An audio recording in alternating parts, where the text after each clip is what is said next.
Živijo, pozdravljeni na današnjem webinarju. Moje ime je Jerneja. Gost današnjega Frodix webinarja je Matej Praprotnik. Živijo. Živijo. Pomočnik direktorja Radia Slovenije in eden izmed najbolj domiselnih in iskrivih slovenskih twiterašev. Tudi zato smo ga povabili na naš webinar. Kot poveže naslov Brands will be friends, oziroma znamke so znanke, kot ga Sloveni.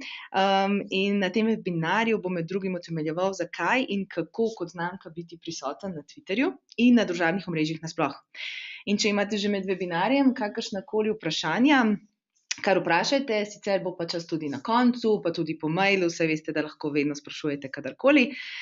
Posnetek bomo vsem prijavljenim poslali tudi po e-pošti in dostopen bo tudi na naši spletni strani. Matej, tebi pa hvala še enkrat, da si se odzval na naše vabilo in ti kar prepuščam webinar. Ok, najlepša hvala. Zdaj ta naslov nekaj razložim, malo provokacije, ker sem tip človeka, ki so mu provokacije všeč.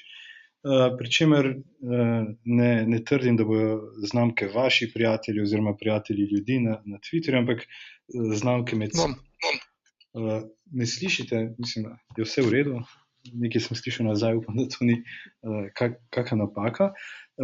Ja, jaz sem kot twitteraš res da aktiven, najbolj na Valu 202 oziroma na Valu 202 smo začeli vzpostavljati kar tako aktivno Twitter skupnost. Postopoma vam bom predstavil, zdaj upam, da vas zanima, kako na spletu oziroma kako na Twitterju tweetati kot znamke, ker o tem je dejansko največ govora. Predstavil bom tudi nekaj dobrih, pa nekaj zelo slabih primerov, pa nekaj, bom rekel tako, nekaj zgodovinskih napak na Twitterju, ki so zabeleženi tako na slovenskem ali pa na ameriškem prostoru.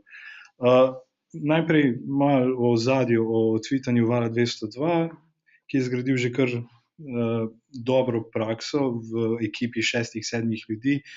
Če koga to zanima, kako postavljati ekipo v podjetjih, najbolj smiselno je, da tweetuje tisti, ki so dejansko twitteraši, in nikogar ne smete siliti, da bi tweetal, ker so ljudje, ki so v tem boljši, in so ljudje, ki so v tem slabši, in če slednjim damo tipkovnico, najbrž komunikacija ne bo najboljša. Val 202 je začel tweetati avgusta 2009, tudi desno so številke, ki kažejo, koliko je bilo tweetov povprečno v mesecu, in vidite, da se pravi, število komunikacije raste. Jaz si upam trditi tudi kakovost, oziroma kakovost je že od samega začetka približno taka in skladna z vizijo podjetja oziroma Vala 202. In to je zelo pomembno, če dobro razumemo, kaj podjetje je, potem tudi ta komunikacija na Twitterju ne bi smela biti zelo problematična. Najprej, pogosta napaka, ki jo znamke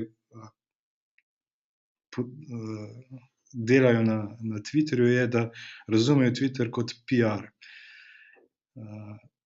Kar je seveda precej narobe. Jaz ne svetujem nobeni znamki, pa nikogar, ki bi me o tem spraševal, da sploh poudarja PR službo v svojih profilih, kar nekateri dejansko naredijo v svoji predstavitvi, mi smo pa PR tega podjetja, in to je že največja napaka. Vi sicer res, da komunicirate z javnostmi oziroma z eno zelo konkretno, ampak komunikacija na Twitterju je dosti bolj neformalna, in to je pa vse to, kar PR odnosi niso. Vsekakor ni Twitter tudi PR, Twitter ni SP oziroma sales promotion oziroma pospeševanje prodaje. Znamke, ki to počnejo, ali pa znamke, ki zelo težijo z nagradnimi igrami, zelo hitro izgubijo zanimanje. Jaz moram ponuditi nekaj drugega. Hkrati pa Twitter tudi ni bullshit, oziroma mnogim podjetjem se zdi to zelo precej nepotrebna komunikacija. Tu imam znak sicer I love PR, ampak PR lahko pomeni tudi public radio. To je spet pač moj pedigree, na katerega sem fejst ponosen. Zdaj vemo, kaj PR ni, se pravi, ni PR, pa ni sales promotion. PR je lahko. Podjetje sama najdejo en svoj scenarij, ki jim je bistven.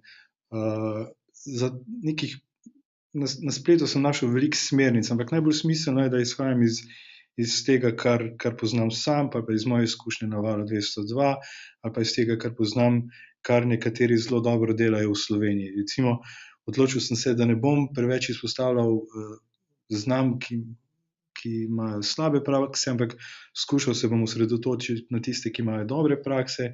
V Sloveniji to mogoče Simobil je dober v tem, da na Twitterju je dober v tem pri pomoči uporabnikom je zelo dober. No in to so tri pred vami, oziroma na tem slajdu sem skušal opozoriti na tri možne scenarije, ki se na Twitterju zelo dobro obnesejo in ki niso ne PR, pa ne sales promotion. Pomoč uporabnikov bom vsakega malo bolj detaljno predstavil. Zgodi se, da so podjetja obremenjena s tem, koliko imamo sledilcev na Twitterju, ampak da bi komunicirali z neko skupnostjo, ki na Twitterju nedvomno obstaja, ne rabimo vedno, da nam ljudje sledijo, ker lahko z nami komunicirajo tudi brez tega. Twitter je glede tega precej demokratičen. In če znam, kaj je na Twitterju, in če jaz vsaj vem, da mi je ni treba slediti z njimi, lahko še vedno komuniciram, kot imam z njo težave. Recimo, ne sledim ameriški pošti, mislim, da ne sledim tudi ne slovenski. Slovenska najbrž ni toliko odzivna kot ameriška, ampak to je ta ameriški pristop. Ampak to je bilo dejansko ena težava, ki sem imel, res sem bil razočaran, ker sem videl, da je paket, ki sem ga naročil in zanj plačal $21 za priority, priority ti obljubi, da boš imel pošiljko od 6 do 8 dni doma. Zdaj sem ugotovil, ker sem gledal tracking, da je bilo kar 11 dni, da je bilo pri njih v Chicagu in malo sem se pritožil in so mi zelo hitro takoj nazaj odgovorili, da mi bojo pomagali. Zdaj, jaz sicer ne vem, kako sicer bi prišel do USPS in njihove službe, in meni je bilo logično, da je to najlažje prek Twitterja, in prek Twitterja so se mi oglasili, smo se dogovorili in so mi vrnili so mi poštnino in potem je prišlo darilo brezplačno domov. Pri čemer je zanimivo videti, da recimo USPS uporablja za podporo uporabnikom, uporablja ločen račun, ki ni isti kot njihov ta glavni Twitter, zato da se ta sporočila ne krega, da se ne prikrivajo, da ne bomo mi vedno poročali iz našega Twitter accounta o težavah uporabnikov. Zelo uporabna praksa. V Sloveniji tega še nisem videl, pa sem že razmišljal, da bi mogoče s Simobilu to mogoče prišlo prav, ker tam je veliko težav, recimo včasih veliko težav, recimo, da obstaja več možnosti težav oziroma težav, ki se jih da reševati, in včasih je smiselno, da imaš za to ločen račun, in potem dejansko jaz sem bil prisiljen na to, da če želim rešiti stvar, da sledim USPS Help in da z njimi rešimo zadevo, in dejansko smo jo rešili. Tu je primer, oprosti Matej, zelo osebno, meni se je zdelo to čist fair, in prek direct message so se mi še posebej opravičili in dobil sem denar nazaj. Čeprav denar sem bil nazaj pri naročniku, oni so bili pač posrednik. Drug primer je, SoundCloudu sicer sedim, ampak isto imam idejo, jih nagovorim in odgovori mi ne SoundCloud, ker strategija je malo drugačna, oziroma SoundCloud, ta glavni račun, ima predvsem novice oziroma upgradi, vse stvari, ki bi uporabnike zanimale. Valo 202 je SoundCloud odlično orodje za širjenje zvoka, deluje podobno kot Twitter ali pa YouTube. SoundCloud je YouTube za audio, in podobno mi je v tem primeru odgovoril tudi SoundCloud support. Se pravi, včasih je smiselno, da te stvari ločimo. Potem novice, to je še en korak stran tega sales promotion. Gotovo imajo znamke veliko ali pa storitve imajo, pogosto se dogajajo upgradi, pogosto želimo stranke obvestiti o pametnih stvareh, ki jih počnemo. Če izhajam iz svojega primera, pred časom smo malo resno bolj začeli razmišljati o znamčenju radia. Radio je bil do nedavnega zelo nevizualen, zdaj to postaja, in smo tudi v tem osvežitvi podobe osvežili tudi naslovnice podcastov. Podcast je ena taka storitev, na katero je valjda zelo ponosen. To lahko razumemo tudi smisel, mogoče tudi kot malo sales promotion, ampak pomembno je, da nismo pri tem agresivni in v tem primeru nismo. Ne, in to je tudi ena možna uporaba. Potem pa klepet in zabava, so znamke, ki so dobre in so znamke, ki niso dobre. Ampak na Twitterju je neizmerno veliko priložnosti, da se znamka vklopi v pogovor. Vprašanje znamke pa je, ali bo izkoristila ali pač ne. In zdaj tisti, ki delajo to dobro, se jim to izplača oziroma obrestuje. Jaz imam rad znamke, ki so majčkeno duhovite, ki razumejo komunikacijo Twitterja, ampak v tem primeru vem, da za njimi stojijo Twitteraši. In pol tudi meni ni težko včasih tweetniti namesto v mojem imenu, v imenu Vala 202, ker mi je to vseeno zabavno. In znotraj redakcije se tako malo hecamo, da tako vidiš, kdo je tweetno. Evo, to je en zelo dober primer o Smart Caru. Recimo dokaj anonimen uporabnik je tweetnil, da je videl, kako se je ptič posral na Smart Car in da je bila to totalka. Niti ni omenil znamke in to je ta stvar, ki govori. Ni treba, da sledi znamki, ampak nekdo, ki je upravlja z računom Smart Car USA, verjamem, da je to agencija, najbrž tudi v TweetDecku nadzoruje komunikacijo oziroma spremlja. Fajn je, da si del tega pogovora, ne glede na to, ali te šimfajo, te hvalijo, vidiš, kaj se dogaja. In je opazili so, da se nekdo pač dela norca, oziroma jih heca iz njihovega avta. Zelo domiselno. To so tviti, ki so tudi meni všeč. In njihov odziv bil pa tako neverjetno dober. Odgovorili so mu, kot vidite, najbrž gotovo ni bila samo ena ptica. Naredili smo matematiko, zgleda, da jih je bilo 4,5 milijona. Ne? In naredili smo celo infografiko, se pravi, koliko ptičjih iztrebkov bi moralo pasti na avto, da bi bila to taka. To je že zelo blizu tistemu, kar Twitter pogosto je, naj bo to ljudem všeč ali ne. Ta humor, ta klepet se da s pridom uporabiti tudi, kadar naredijo znamke, recimo kakšno napako. To je tak slaven slovenski primer, ko je Lidl v svojem katalogu objavil sliko, ni to pekinška raca, Beijing kao, ja. No, raca, ampak na tej fotografiji je bila tudi muha, malo nerodno, če prodajaš hrano oziroma svetovno kulinariko, ampak dejansko super tweet po svoje. Še boljši je bil pa odgovor Lidla tisti hip, ki so preprosto rekli, upravičili so se za nekoliko pozno odziv, ker so pač imeli, mislim, da so odgovorili v smislu muhaste težave. Dalo bi se še marsikaj tle narediti, ampak to je nekako to. Seveda se na Twitterju dogaja tudi veliko komunikacije, ki je slaba, ali pa slabih odzivov. Zdaj, jaz se ne vključujem v debate, ki so nesmiselne, tega je tudi veliko na Twitterju. Skratka, na Twitterju je tudi veliko sranja. Oprostite izrazu.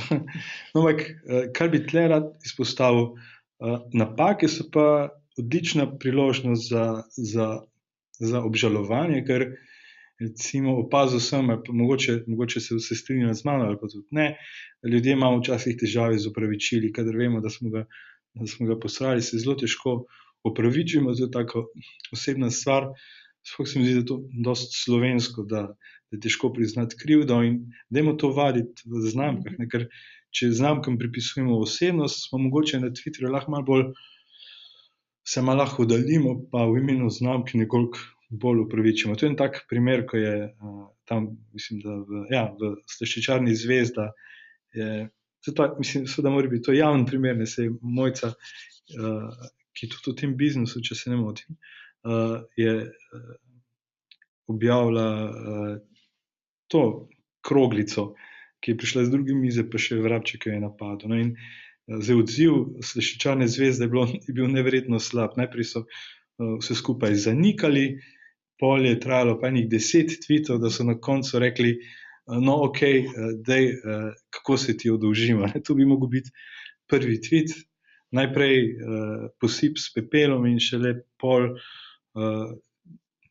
Po drugi strani pa, če se to dogaja in nekdo na to opozori, imaš en vzvod, da svoje prakse temeljito popraviš. To je pa najboljši primer, v katerega je vpleten tudi Slovenc. To je po mojem tak najbolj odmevnih tweetov v zgodovini ameriških opravičil. Bila je tekma in znamke imajo pogosto guest writeri, to so tisti, ki pišejo za znamko. Jaz sem rekel, da je super, če so to ljudje, ki delajo v podjetju in so sami twitteraši, vedno je to nemogoče. No in je njihov guest writer se mal namesto v športnem žargonu se je v tem, kar se je zgodilo, da sta pač dva igralca trčila skupaj, se je izrazil v dokaj nerodnem jeziku in je namignil na spolno nasilje oziroma v tem primeru na posilstvo in je pač rekel, da je Goldman posilil Kopitarja. In to je bila velika napaka. LA Kings so kasneje tudi ta tweet zbrisali, to je sam pač screenshot tega, kar ni več. In opravičili so se v imenu LA Kings in zdaj 424 tweetov, 190 favoritov, ampak skratka, treba se zelo hitro, jasno distancirati od napak. Čim prej, tem bolje. Pol tudi vidite v odzivih, recimo, če bi podrobno analizirali, pravi, da je bilo neprimerna komunikacija in da ne odraža LA Kings, čeprav spodaj vidimo, well, they cannot do. Skratka, nekako vidiš, kaj dejansko si oziroma kaj sporočaš. Včasih je biti dobro tudi malo pazljiv. Zdaj, če bi lahko čisto enostavno tako tabelo naredil, sem malo poskusil, je fino, da so ljudje, ki tweetajo v podjetjih, da so kreativni in hkrati odgovorni. Ker humor je del Twitterja in prav je, da ne ostane, ampak se zgodi, da komu pa tudi ne rata sploh z namigi na spolno nasilje, včasih črn humor tudi ni najboljši. Čeprav meni samemu je všeč, ampak znamka mora biti pa pri tem zelo previdna. In če naredi napako, da se čim prej odzove z opravičilom. Včasih se dogaja pa tudi take zanimive napake, kot recimo Vzajemno. Izval sem primer Vzajemne, ker je res tako malo alarmanten, kako Vzajemna tvita, oziroma jaz sem prepričan, da je bilo to leta 2013, da je to zdaj že bistveno bolje, ampak preprosto ne more znamka v prvi osebi ednine se pritoževati, da zvečer ne gleda Twitterja. I'm only human. Ne, ker tu se odpre čisto nova filozofska debata. Ali so znamke res human? Mi jim sicer pripisujemo neke osebnostne lastnosti, ampak ljudje pa niso. Ljudje pa niso. Je seveda včasih smiselno, nekateri tweetajo tako, da če imajo, mislim, lahko se izpostavi tudi v Twitter profilu, kdo tvita, ljudje se lahko v tweetu tudi podpišejo, kadar je to smiselno, ampak ta komunikacija pa dosti malo nerodna. Prišli smo še malo malo gledam že na uro, da bom ujel. Mislim, da je čisto v redu. Še 5 minut ostane za vprašanja. Pogosto dobim vprašanje, ker valjda so dva o tem kar dober, kako merimo uspeh. Jaz sem že uvodoma povedal, da število sledilcev ni najbolj pomembna stvar, ker je veliko tudi obstajajo načini, kako najti tudi te sledilce, ki to niso prav zares, oziroma vsak, ki se vpiše v Twitter, lahko posledi vašo znamko in ostane neaktiven in potem se je težko hvaliti s številom sledilcev, ker je to povsem nesmiselno. Bolj pomembna je vsa interakcija, ki se dogaja. Zdaj, jaz na enih posebnih orodij za analizo tvitanja ne uporabljam. Uporabljam te brezplačne, ki so na voljo. Recimo Twitonomy mi je zelo všeč, ampak uporabljam to njihovo brezplačno različico, sicer je 20 evrov ali $20 na mesec. Kar se meni zdi, recimo, pač mi ne bomo dali za to, kdo pa bo. In ta Twitonomy se mi zdi tak zelo uporaben, ker ti pove, mogoče se da kaj pametnega sklepati. Recimo to tweets per day, ne vem, mislim, to samo po sebi ne pomeni zelo veliko. Jaz ne morem nikomor priporočati, koliko tweetov na dan, nesmiselno je. Zdaj preveč je preveč, oziroma dovolj je hitro preveč. Različno. Tudi en tweet na dan je dovolj, oziroma en slab tweet na dan pa gotovo odžene stranko stran. Sprav, ni pomembno število, pomembno je kakovost tweeta. Kar je smiselno je, da vstopamo v komunikacije. In tule se zelo jasno vidi, recimo, to sem pogledal pač, katere uporabnike Val 202 najpogosteje retweeta, in to so dejansko vsi ti akonti so povezani z Valom 202. Kar potrjuje mojo tezo, da Twitteraši znotraj podjetja naredijo največ. Ni debate. Se pravi, če so v podjetju 3-4 Twitteraši, bo znamka najbrž tudi precej odmevna na Twitterju. Tudi s pomočjo omemb. Jaz zelo rad omenjam svojo znamko, ki se mi zvest, ki imam zelo rad, ki razume njeno vizijo. In če to ni zelo težko, zato pravim, če je vizija znamke jasna, da je tudi Twitter komunikacija ne more biti zelo zgrešena. Na koncu pridemo še do teh hashtagov. Jaz tle ne bi preveč izgubljal besed, ampak hashtagi so dogodki. Včasih se jim znamke pridružijo, včasih ne. Včasih kreirajo svoje, včasih so to nagradne igre. Pri nagradnih igrah znajo biti znamke precej agresivne, kar se lahko pogosto se obrne vse skupaj proti, ker se mi zdi, da Twitter skupnost v Sloveniji zelo hitro zavrne izrazito komercialne poskuse. Recimo, nisem ga dal za primer, lahko pa opišem. Mislim, da se je lani za Brit Awards je bil Mastercard, je bil generalni sponzor Brit Awards, in novinarji bi morali za akreditacijo omeniti Mastercard ali pa retweetati njihov tweet. In lahko si predstavljate, kako upori to, sploh ker so nagovarjali s tem tudi novinarje, kar se nam je zdelo, mislim, kar bi se meni zdelo, tega takrat nisem opazil, ampak kasneje, ko sem o tem bral, je čisto nepredstavljivo. In to še enkrat, bom rekel, poudarja tisto, ali pa potrjuje mojo tezo, ali pa vsaj meni, da ni fajn prodajati vse drugo kot to. No, ta Twitonomy ima eno tako čisto uporabno statistiko. Slej ko prej, zdaj za Val 202 lahko rečem, da največ zanimanja pritegnejo tviti, ki nekako vzbudijo športna čustva. To je pač tako je. Zdaj, če me boste spraševali, kateri je bil najbolj uspešen tvit Val 202 v zgodovini, ali pa moj, v obeh primerih je bil to šport. Zdaj, če je znamka vpletena v šport, je to super, če pa ni, je pa nesmiselno se nekako na silo povezovati z temami, ki niso naše. No. To je lahko tudi prej škodi kot koristi. Tu nekako iz to vidim, kateri dan ali pa kdaj Val 202 najbolj tvita, ali pa ob katerih urah. In to pač smiselno, tam med 1 pa 7 je tega najmanj. Zdaj pa orodja za Twitter. Zdaj vsi resni, ki upravljajo s Twitter računi, nedvomno imajo TweetDeck. No. Mislim, jaz sem, ko sem bil v Kaliforniji, sem prvič TweetDeck zagledal in sem bil tako zelo tak kaotičen sistem. ampak deluje zelo podobno kot newsfeed oziroma RSS oziroma Newswire. Za nas novinarje viri novic. No.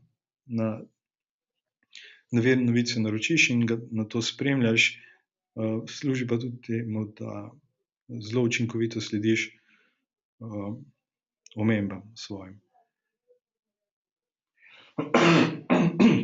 Se opravičujem, glih sem bil malo prehlajen in se še nisem čisto pozdrav, ampak webinarja nisem odpovedal.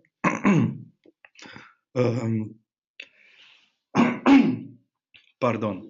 Hotel sem reči to, na prvi strani Val 200 da tudi omenjati tvite, oziroma mi smo tam naredili en widget, ki izpostavlja vse tvite, v katerih je Val 200 da omenjen. To so včasih dobri, včasih negativni. Zdaj, gotovo to ni primerno za vse znamke, ampak mi dejansko ves čas vemo, kaj se o nam govori.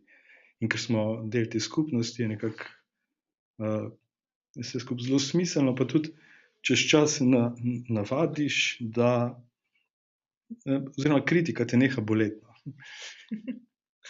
To je to. Kritika te neha boleti in dosti bolj odprt postaneš. Jaz razumem te pomisleke znamk, da včasih ne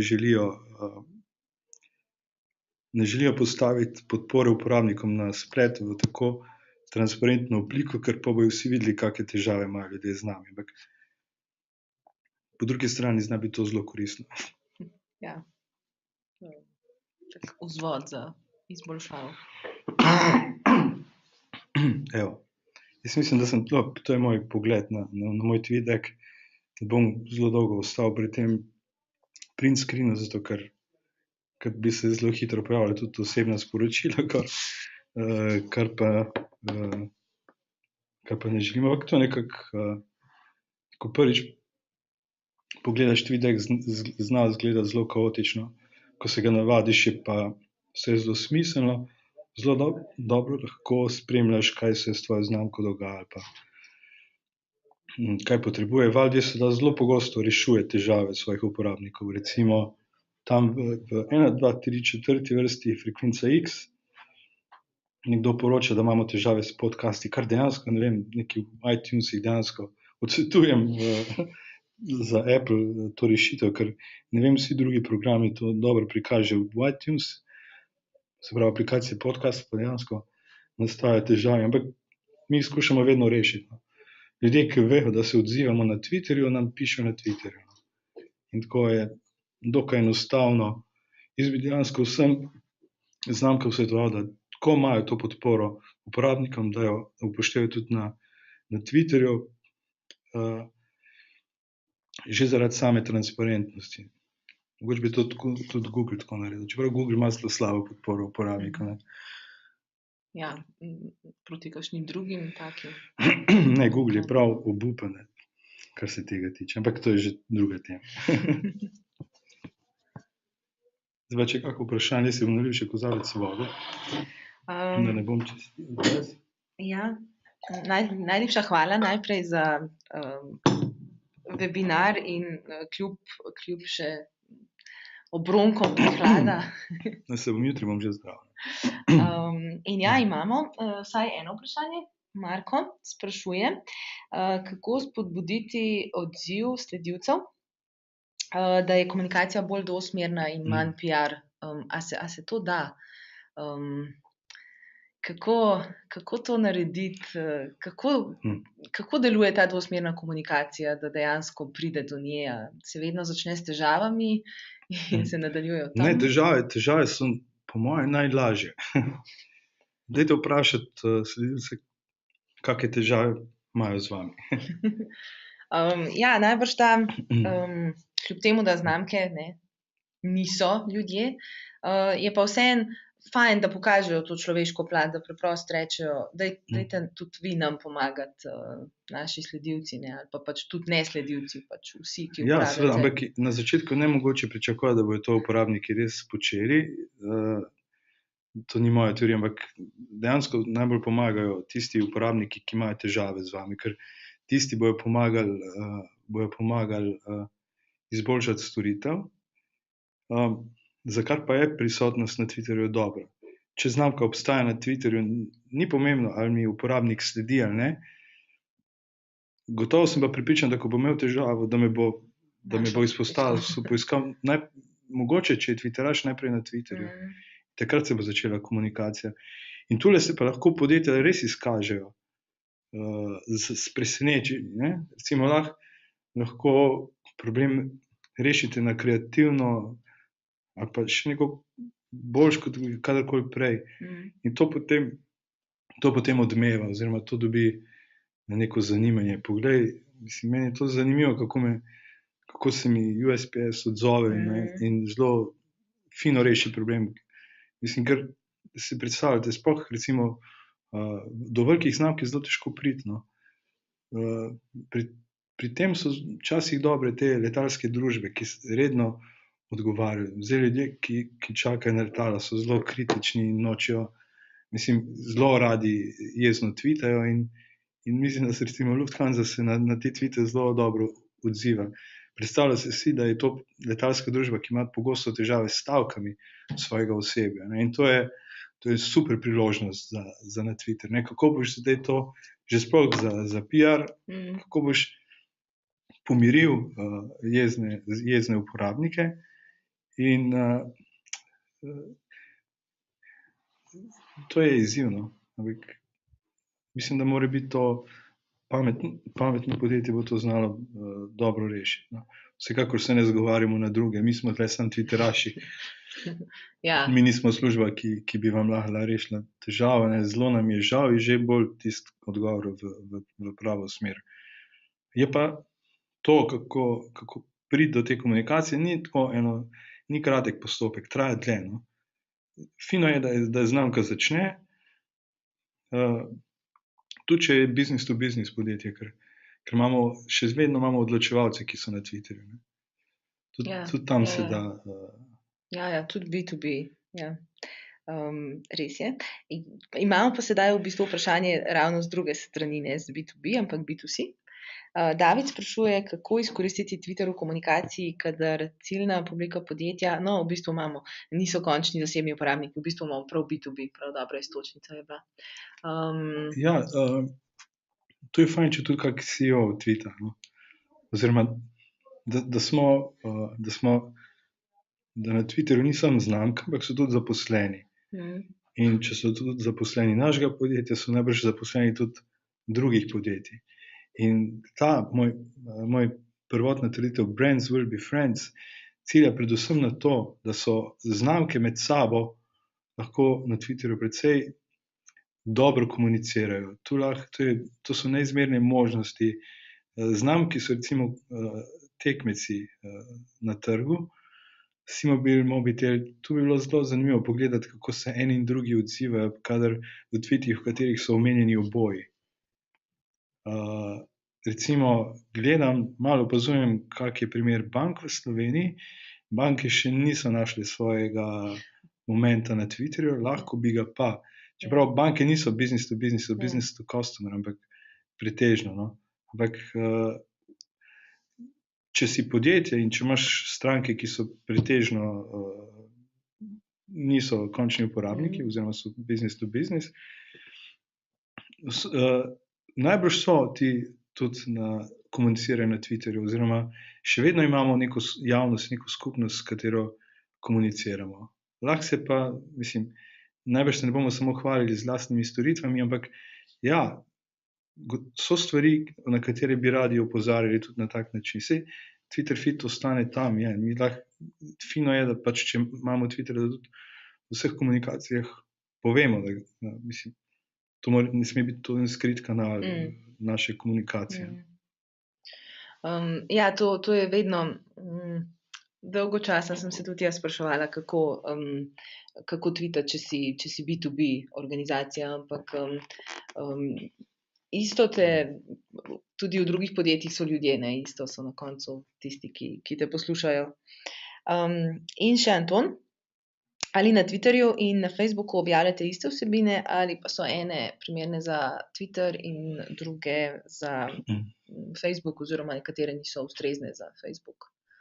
Imate to kaj ločeno, kaj ločujete? Aha, ja. Na Valu 202 se mi zdi, da je večina redakcije bolj naklonjena Twitterju. In tudi na Twitterju smo malo, bi rekel, boljše odzive. Ker ni zgolj všečkanje in deljenje, ampak je dejansko Twitter te nekako prisili v povratno komunikacijo. Zato bi rekel, da smo na Twitterju mogoče nekoliko bolj drzni. Si malo več upamo na Twitterju, ker vemo, da je Comfort zone. še vedno, mislim, mediji sploh, pa sploh, če si javni zavod, moraš vedno imeti v glavi neko verno komunikacijo. Tudi, zdaj, za večino obvestil bi rekel, da je, ali pa objav je vseeno, ki jih objaviš. No? Ampak vidimo pa, da je takrat, ko pa rabimo odziv, ki je tak smiseln, da je na Twitterju boljši. No? Tako da bi rekel, da je na Twitterju je manj v tem najbolj klasičnem smislu pospeševanja prodaje. Recimo na Twitterju bomo manj povezovali na naše vsebine, ampak bomo bolj poudarjali ta pogovor. Bolj se bomo vklapljali.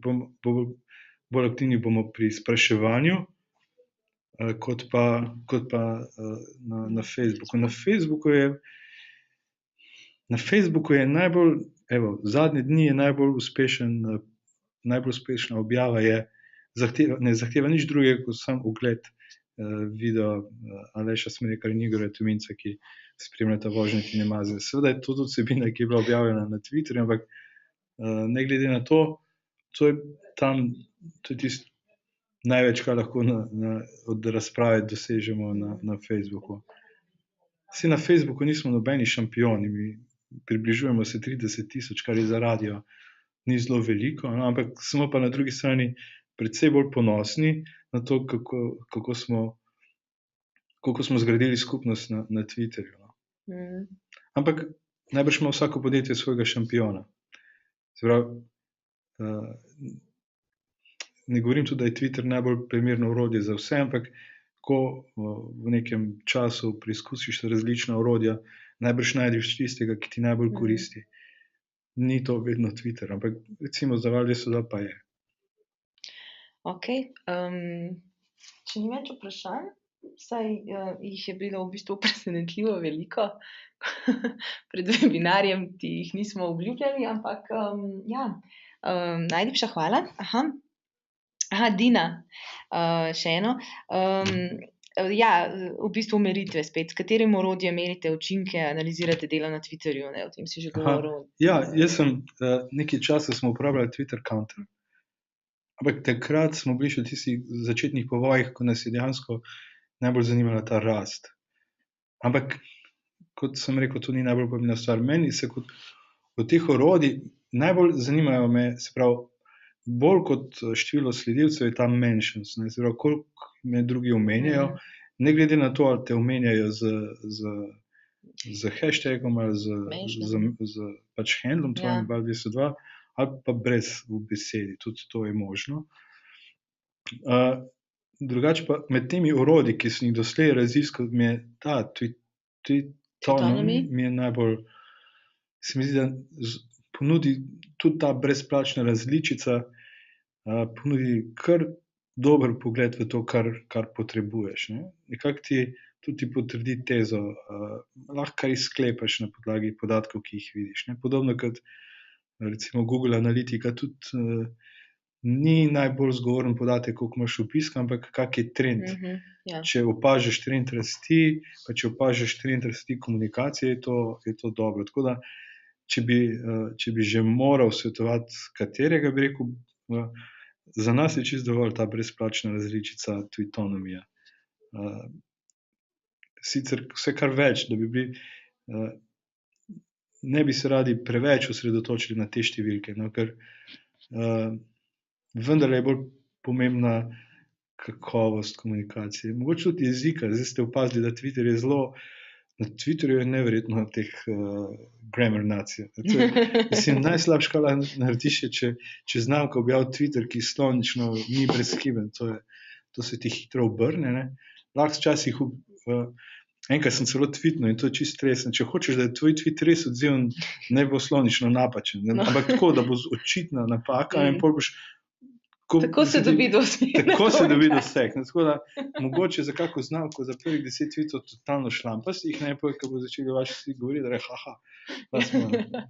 Uspeh. To je recimo ena strategija. Jaz mislim, da je to resna strategija. Zato, ker sem nazadnje neki tweetno in sem se res zmotil, ali v sklonu, sem takoj dobil, čez 2 sekundi replaya, aha, no, nisi znal skladiti, no, vidiš, in pol še 50 tweetov na to temo, vsi odgovori in pol, vem, imam odgovor na to, kako dobiti odmeven tweet. Ne. Skratka, cilj je delati odmevne tweete in ti z napakami so zelo odmevni. Tako da, mogoče to se da kreativno izkoristiti, nedvomno. Ok, no, na to kreativno zabavno noto bi zaključili, če ni nobenega vprašanja več. Mislim, da ga ni. Če slučajno je, imate naš naslov office@afrodix.com ali jerneja.faledica@afrodix.com. Tako ali tako pa vsi prijavljeni dobite jutri še posnetek, pa lahko tudi jutri še kaj vprašamo in posredujemo vprašanja. Ja, pa če imate kako vprašanje, me najdete na Twitterju, tako kot Afrodix, se tudi jaz končam na Prapretniks. To je znak dobrega. Tako.